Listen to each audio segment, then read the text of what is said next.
MSLI TV رہنمائی بدلتی دنیا کے لیے۔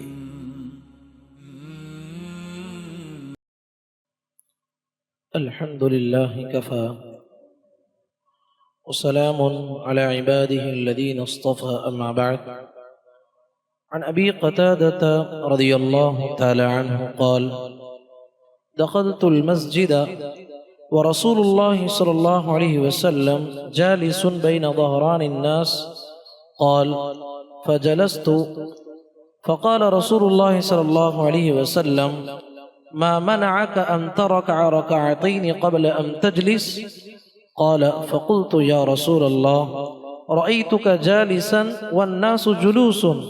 قال: فإذا دخل أحدكم المسجد فلا يجلس حتى يركع ركعتين. رواہ مسلم۔ معزز بھائیو، جو حدیث میں نے آپ کے سامنے پڑھی ہے صحیح مسلم حدیث نمبر 714، آپ ملاحظہ کریں۔ اس حدیث کے راوی ہیں ابو قتادہ رضی اللہ عنہ، فرماتے ہیں کہ ایک مرتبہ میں مسجد میں داخل ہوا، نبی کریم صلی اللہ علیہ وسلم لوگوں کے درمیان بیٹھے ہوئے تھے اور میں بھی اس مجلس میں جا کے بیٹھ گیا۔ نبی کریم صلی اللہ علیہ وسلم نے فرمایا: اے ابو قتادہ، تمہیں کس چیز نے منع کیا کہ 2 رکعت تم پڑھتے اور بیٹھ جاتے؟ تو نبی کریم صلی اللہ علیہ وسلم نے نبی صلی اللہ علیہ وسلم سے ابو قتادہ رضی اللہ عنہ نے فرمایا: اے اللہ کے نبی، میں نے دیکھا کہ آپ بیٹھے ہوئے ہیں، آپ درس دے رہے ہیں، آپ کے اطراف میں صحابہ بیٹھے ہوئے ہیں، میں بھی آ کے بیٹھ گیا۔ نبی صلی اللہ علیہ وسلم نے کہا: نہیں، ایسا مت کرنا، تم میں سے کوئی آدمی جب بھی مسجد میں آئے، مسجد کا حق یہ ہے کہ مسجد میں آئیں گے تو 2 رکعت تحیۃ المسجد ادا کریں، اس کے بعد بیٹھنے کی کوشش کریں۔ تو حضرات، اس حدیث سے ہمیں بات معلوم ہوتی ہے تحیۃ المسجد ادا کرنا ضروری ہے۔ بعض محدثین نے اس کو واجب تک قرار دیا ہے۔ بہت سارے لوگ غلطی یہ کرتے ہیں، مسجد میں داخل ہوتے ہیں، کبھی جمعہ چل رہا ہے یا کوئی درس چلتا ہے، سیدھے آ کے بیٹھ جاتے ہیں۔ غلط بات ہے۔ 2 رکعت تحیۃ المسجد ادا کرنا ہے، اس کے بعد بیٹھنے کی کوشش کرنا ہے۔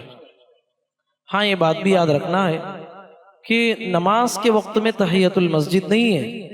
مثلا فرض نماز چل رہی ہے اور آپ مسجد میں آئے، اب تحیۃ المسجد پڑھنے کا حکم ہے، الگ سے پڑھ کے آ کے ملے، ایسا نہیں ہے۔ نبی صلی اللہ علیہ وسلم نے فرمایا: جب بھی نماز چلتی ہو، فرض نماز، جس حالت میں تم امام کو پاؤ اس کے ساتھ شامل ہو جاؤ۔ جو رکعت ملی ہے اس کو ادا کر لو، جو چھوٹ گئی اس کو بعد میں ادا کرنے کا حکم دیا۔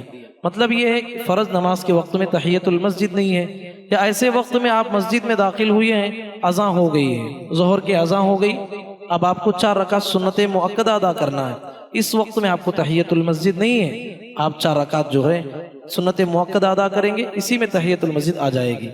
اس کے علاوہ ایسے وقت میں آپ مسجد میں داخل ہوئے ہیں جس وقت میں کوئی نماز نہیں ہے، مثلا 11 بجے آپ مسجد میں داخل ہوئے، اس وقت میں تو کوئی نماز نہیں ہے، آپ کے لیے ضروری ہے اگر مسجد میں آئے ہیں، بیٹھنا چاہتے ہیں تو آپ 2 رکعت پڑھ کے بیٹھیں۔